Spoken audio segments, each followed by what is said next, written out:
আবার চলে এসেছে একটা নতুন ভিডিও নিয়ে। এই কদিন আমার ভয়েসে কোনো ভিডিও ছাড়া হচ্ছে না, তো ভালো মাঝে একটা ভয়েসে ভিডিও করি। তো এই ভিডিওটা হচ্ছে রান্নার ভিডিও। এমনিতেও যে কদিন ধরো বৃষ্টি পড়ছে, এর জন্য ভাবলাম আজ চিকেন করা যাক। যেমনই হোক আপনাদের কাছে শেয়ার করবো আজকে। চলো বেশি কথা না বলে যাওয়া যাক। তো এখানে টমেটো, পেঁয়াজ আর কাঁচা লঙ্কা নিয়ে নিয়েছি, সাথে আলুও নিয়ে নিয়েছি, যা যা লাগে তাই নিয়েছি। এখানে মাংসটা ম্যারিনেট করবো, তাই জন্য হলুদ, লবণ আর গুঁড়ো লঙ্কা নিয়ে নেব।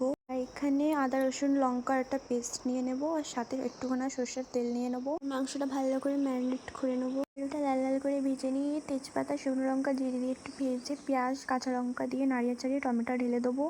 এইবার এটা একটু কষানো হয়ে যাবে, ওর পর মাংস দিয়ে দেবো এর মধ্যে। তো যতক্ষণ মাংস কষাটা হচ্ছে ততক্ষণ অন্য কাজ করা যাক।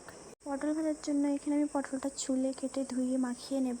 মাংসতে আলু আর সামান্য জল দিয়ে নাড়িয়ে চাড়িয়ে ফুটিয়ে বন্ধ করে দেবো। এখানে আমি পাঁপড় ভেজেছিলাম, আর এই হচ্ছে আজ দুপুরের মেনু। তো আবারও দেখা হবে আপনাদের সাথে নেক্সট ভিডিও নিয়ে। এখনকার মতন টাটা।